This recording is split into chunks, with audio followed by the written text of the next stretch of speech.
กันไม่เสีย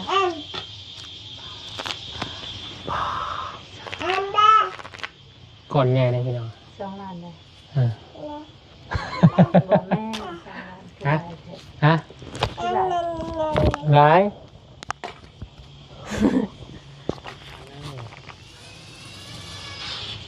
อันนี้100,000เลยสมมุติกำลังโอนให้เด้อนี่เด้อปึ๊บ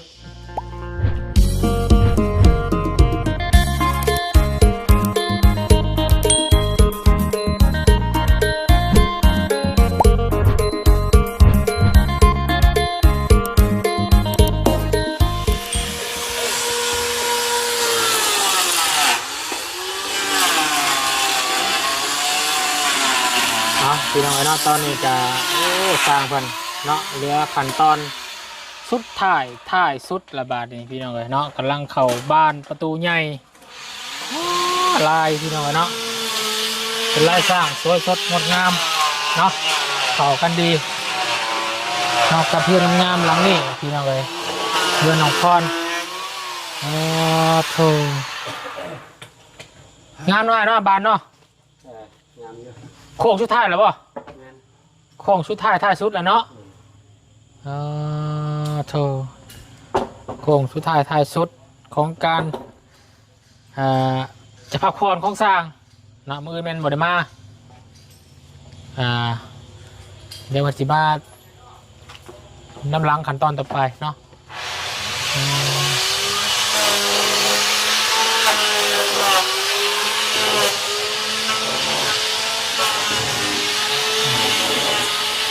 ซีกันเรียบร้อยแล้วพี่น้องคัก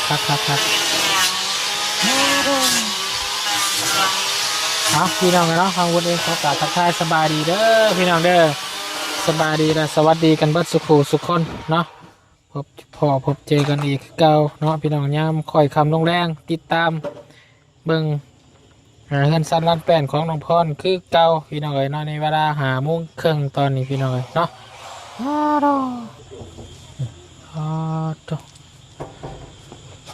ขักปัญญังบันนี่งาม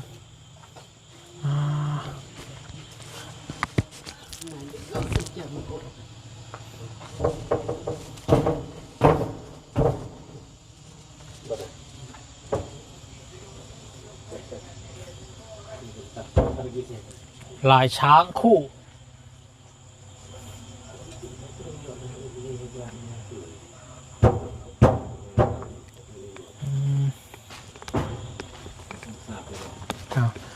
สบายดีเด้อพี่น้องเด้อสบายดี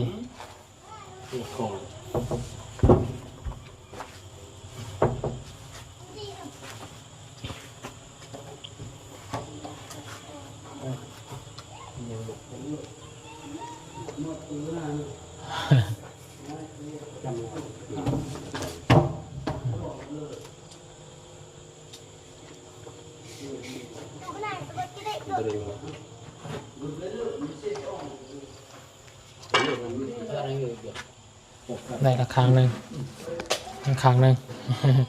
โอ้นักพอแล้วเนาะไม่คนยังคนเดินได้เนาะไม่ยัง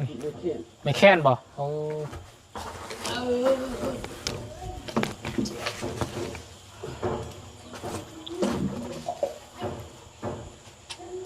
เป็นเวียกบอลอื่นนี่เคยว่าไอ้สิว่าผู้จ้างนี่ซื้อน้ำซื้อได้มาให้แต่ละเทือนนี่เล็กหน่อยป่ะ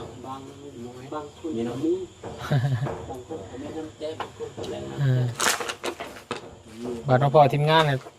ทุกมื้อเนาะกับ4-5 มื้อ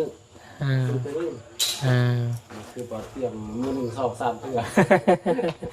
จนมีแต่น้ำอารมณ์น้ำจนเลือกินนะพี่น้องง่ายๆเนาะเรือกินเรือดื่มเนาะน้ำหิวมาเป็นแพ็คเป็นช้องพี่น้องเลย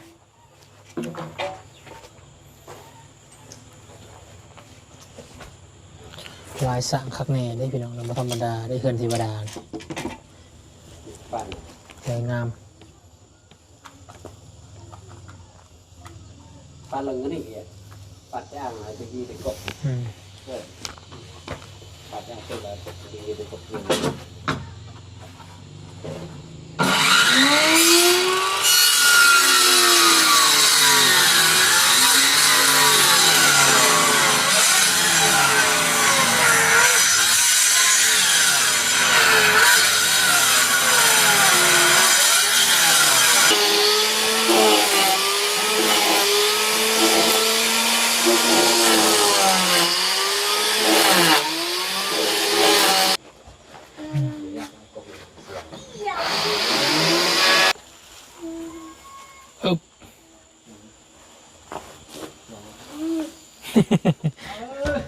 นักสู้สร้างสู้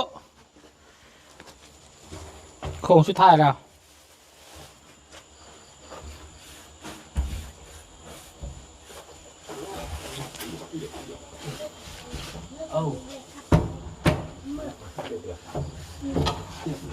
โอ้งามเลยพี่น้องเลย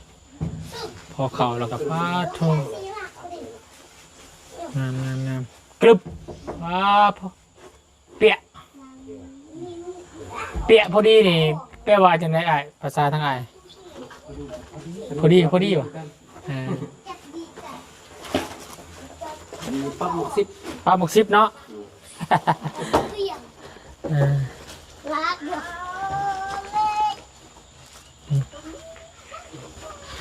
งามหลาย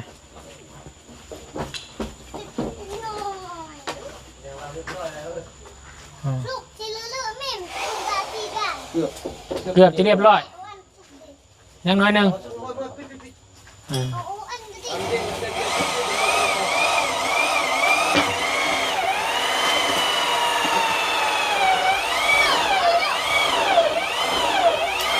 วงใหญ่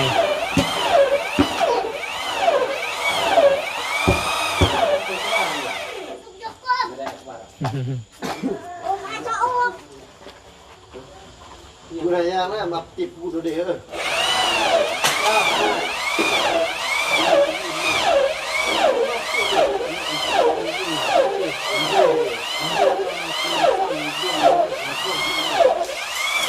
ชอบกันเลยแบบกูเราไม่พูดเลยบ้างมาตื้อเนี่ย ทางในกาไล่เรียบเรียงเนาะเก็บสีพี่น้องเอ้ยเก็บสีทางด้านนอกถ้ารอบที่2รอบที่3แหละ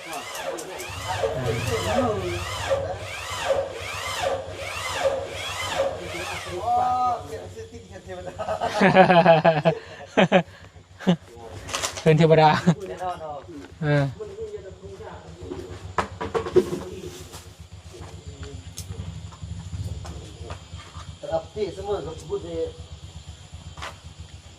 มือหนึ่งเพิ่นจะเก็บส่วนดินน้ำมันนี่แหละพี่น้องไปใส่ขึ้นครัว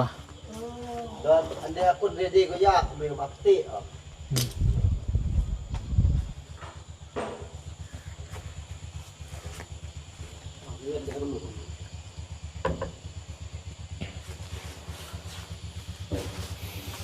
ล้ำสี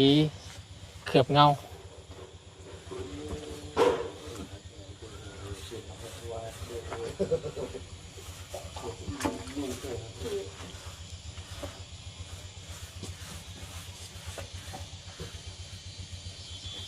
สำเร็จสิ่งนี้เลยกี่เนี่ยเรียบร้อยแล้วดิอยู่ที่ความคิดอยู่ที่ช่องมึงเลย นี่ครับบอพื้นที่กันเรียบร้อยแล้วพี่น้องเก็บรายละเอียดโอเคพี่น้องบุญกับสีไปหาทางน้องพรบุรบันเนาะไปน้องพรโทรหาน้องปิ่นโอนเงินน้องปิ่นเพิ่นก่อนแล้วก็มอบเงินน้องปิ่นเพิ่นโอนไปเพิ่นก็ได้เนาะตามทางบัญชีน้องปิ่นก็ได้เนื่องจากพอใจดีเนาะในวันเกิดพอทรงสนุกทาวอนน้องปิ่นน้องพรโทรหาน้องปิ่นอีกครั้งหนึ่งเนาะเว้นวงเศร้านี่โทรไม่ได้พี่น้องเนาะโทรได้อยู่แต่ว่าเพิ่นว่าห้าพี่น้องเนาะตอนนี้คือสีฮับเลยเป็นไงมันต้องคำเลยพี่น้องคือสีมาแล้วฟัง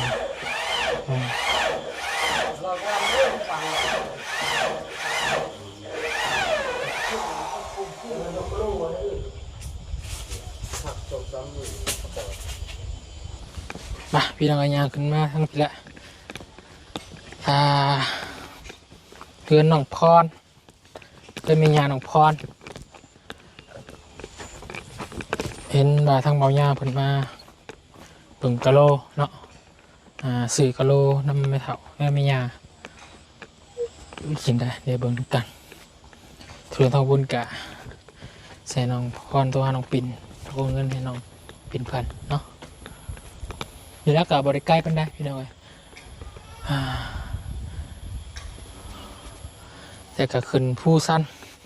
เมื่อยเติบพี่น้อยข มาตั้งแต่ไม่อยากมันก็ได้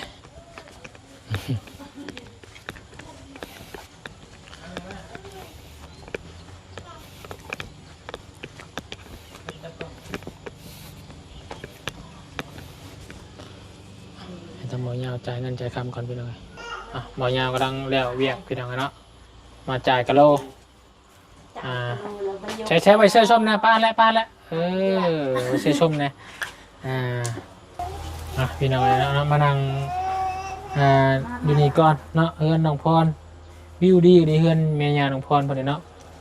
นั่นไปเห็นภูเห็นผาโอ้อย่างชัดเจนเลยพี่น้องเลย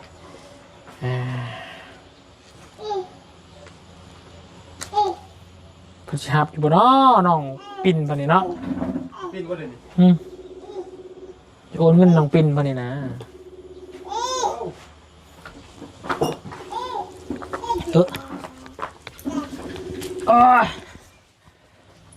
ก็หนา40เนาะฮะยังหนาเม็ดหนึ่งมียังเม็ดหนึ่ง1 คูณ 2แม่นบอก แม่น มันว่าแก๊สนึงฮอตอยู่ว่าเม็ดไม่ว่าแก๊สละเม็ดแก๊สหนึ่งมีจักอัน4วะกระทึกเลย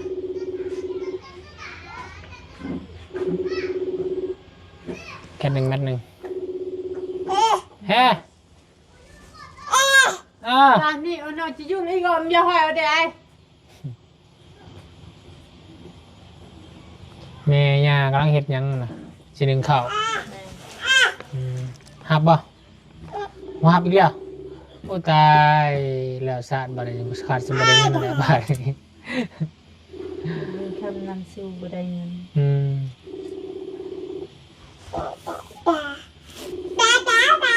อ่อนอยู่เนาะ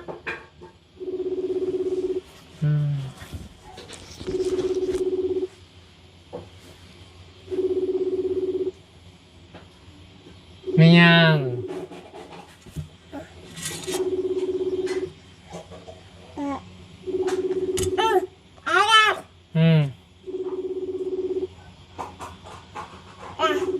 ไม่ยังไม่ยัง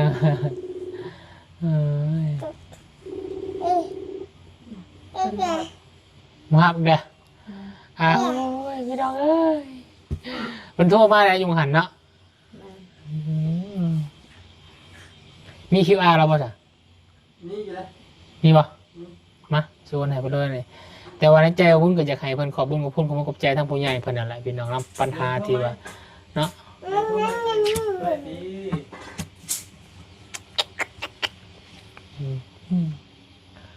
เราไปเวียกเราบ่แล้วบริษัทโทรศัพท์มานำมาจากเนาะ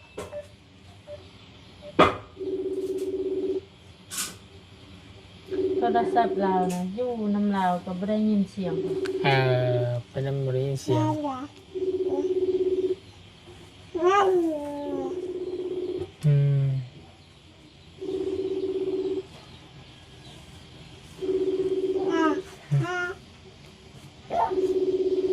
จึ๊บโอ้ย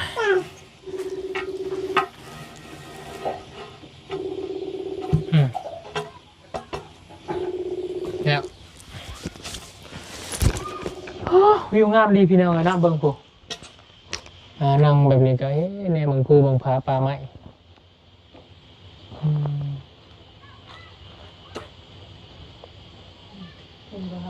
กลางคืนบ่ได้ยินเสียงสัตว์ป่าห้องมาเนาะบ่ได้ยินอย่างมีเสียงพานเสียงยังห้องเสียงพานเป็นบ่แม่ฮะโอ้ว่ะบุญเลย โอ้ยังก็ไปยังก็ว่ะเนี่ยเนาะ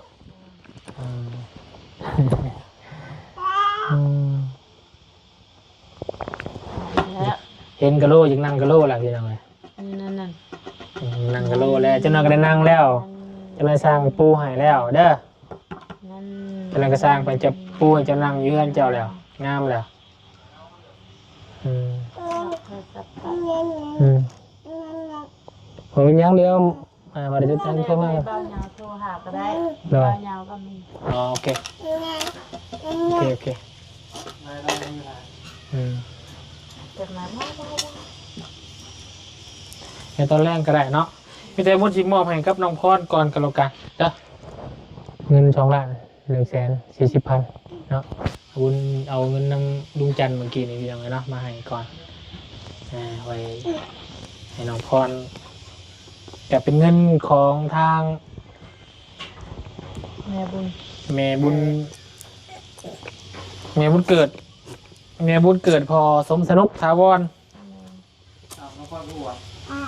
แล้วแจ้งเราเดี๋ยวจะ แจ้งตั้งแต่เมื่อวานเมื่อกี้ก็แจ้งกันนี้ก็แจ้ง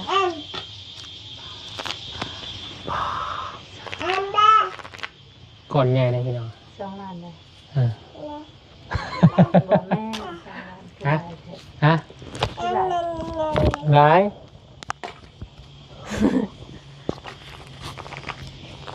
กระโดดจะได้ เอาไปหน่อย บุ้ยใบใหญ่นี่จะใบน้อยเนาะ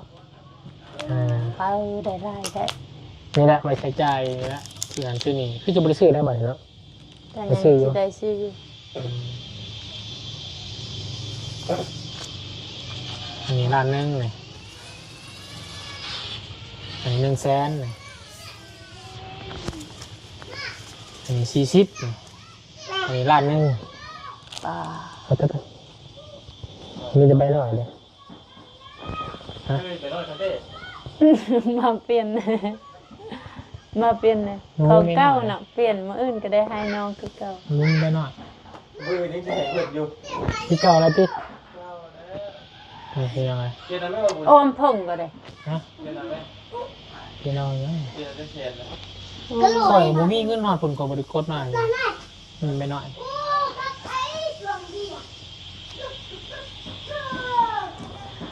2,140,000พี่น้องเนาะเงินจากแม่บุญเกิดพอสมสนุกอยู่ทางต่างประเทศเนาะ โอ้ยอยู่โอ้ย มัน มุก ก็ อม ฝากเงินมาให้กับอาบุญเนาะให้ทางน้องพรไว้ใช้จ่ายภายในครอบครัวเด้อ อย่าลงอย่าลง ไม่ใช่ ไปลิ้น ปึ๊บ ไปพูดเดี๋ยวอุ่นเอา เป็นน้องมีแต่ทางบุญกับสิมอบให้น้องพรก็เลยก็แล้วกันเนาะน้องมือก็เลย ได้ลายแท้ เวลา อ่ะ ไม่เอาไหมเห็นหนึ่งยังดี อ่ะ คิดก็เสียวหยอกกันเสียวเด้อ เอาในกามีแต่ให้น้องพรเก็บไว้เด้อ เลยขอบใจหลาย เก็บไว้ทางใส่ภายในครอบครัว ๆโทรกลับมาแล้วเนาะ ใช่ไหมครับ เบนชิเก่งแม่ฮูโทรกลับมาอีกอ้าวลมน้ำเพิ่นแม่ ใช่เบิดจับสบายดีน้องปินสบายดีสบาย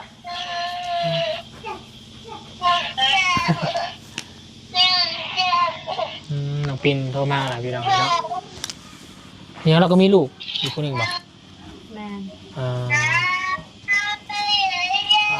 โธ่เสียงเซียวๆอยู่พี่น้องน้องปินเอ้ยสบายดีเอฟซีนี่เด้อ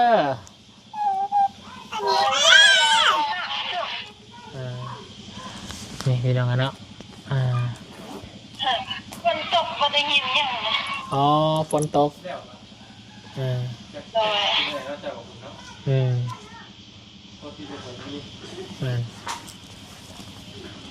น้องปินเอ้ย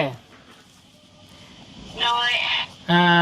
บบุญสิวาบบุญสารวันเด้อทีมงานเบาเตียงทองเด้อ โดย โดยสบายดีทางบบุญได้เป็นสะพานบุญให้ครับ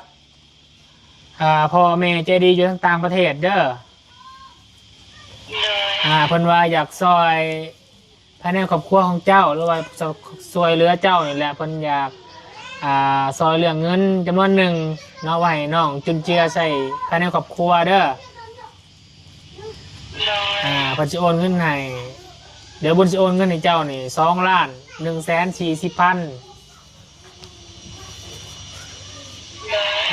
ขอบใจ โดยทั้งฟังสื่อมันเด้อแม่มันชื่อว่าแม่บุญเกิดพอสมสนุกทาวอนโดยมีนบ่ โดยอันขอบใจอ่ะ แม่บุญเกิดพอสมสนุก โดยอันขอบใจแม่พี่เกิดพอสุขสนุกเกิดที่ช่วยลูก โด ตอย นนี้อยู่ที่ค่ะยังแอบรับไปแล้ว โดย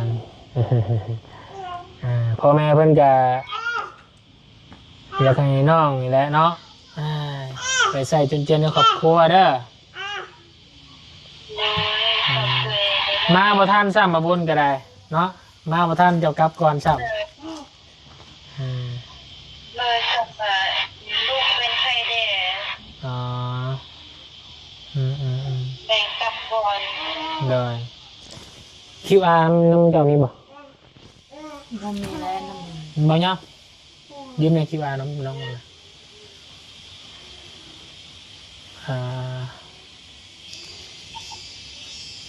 ทางแม่บุญเกิดพอสมสนุกฝากเป็นกำลังใจกับน้องปิ่นน้ำเด้อขอให้สู้ ขอบใจ ๆโดย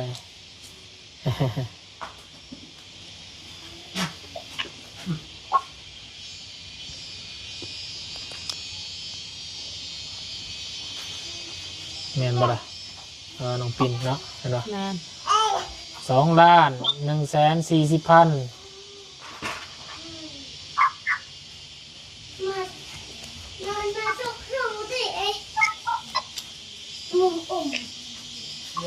สมมุติกำลังโอนให้เด้อนี่เด้อ ไปครับ โดย ปึ๊บโอนเรียบร้อยพี่น้องอะเนาะ2,140,000เด้อน้องปิ่นเด้อเห็นข้อความเข่าแล้วบ่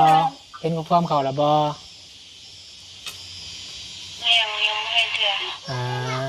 เดี๋ยวมันแจ้งหลังเนาะ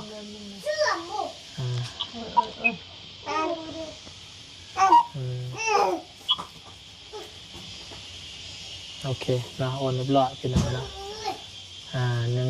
2,140,000เนาะสำเร็จการโอนเดี๋ยวทางวุฒิจะให้น้องพรบนทรงสลิปไปให้เด้อ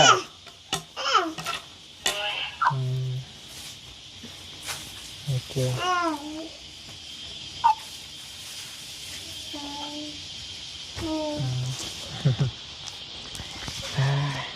เป็นยังไงฝนตกแห้งมาทางนั้น และคนตกสมองอยู่นี่โอเค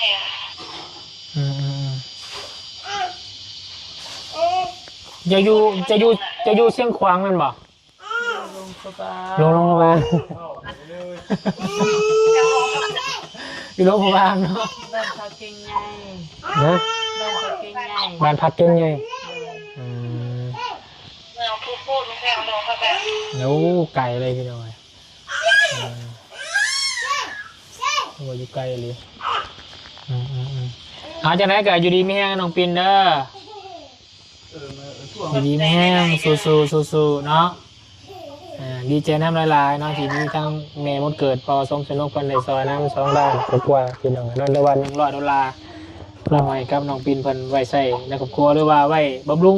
ลูกอยู่ในท้องหันเด้อเฮ็ดเวียกนักเลยได้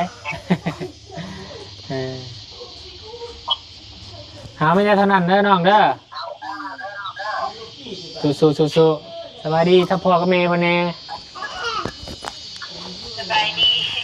สบายดีเด้อพ่อกับแม่เนาะ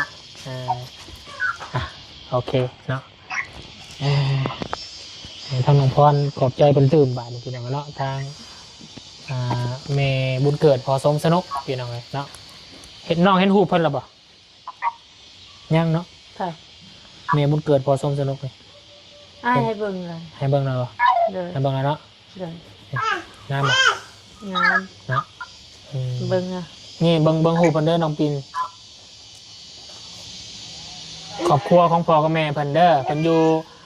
แขวงขมวนเป็นคนท่าแขก แต่ว่าเพิ่นไปอยู่ต่างประเทศอันนี้เพิ่นฮู้เพิ่นทายอยู่วัดอันนี้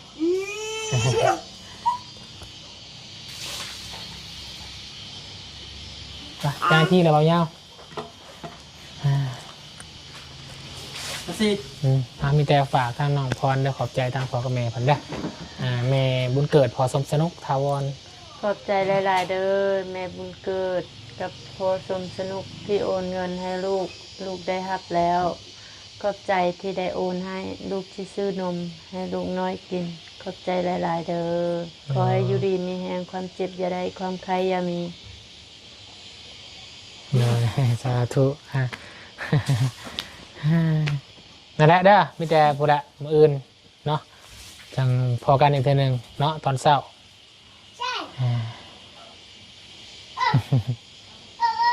เพิ่น FC เพิ่นโดนลามพี่น้องเนาะส่งมาเรื่อยแต่ละมื้อบ่เป็นว่างก็ดีใจน้ำน้องพรเพิ่นหลายเนาะไปอยู่ดีแม่สบายดีป่าลุง สบายดี ขอมาหน่อย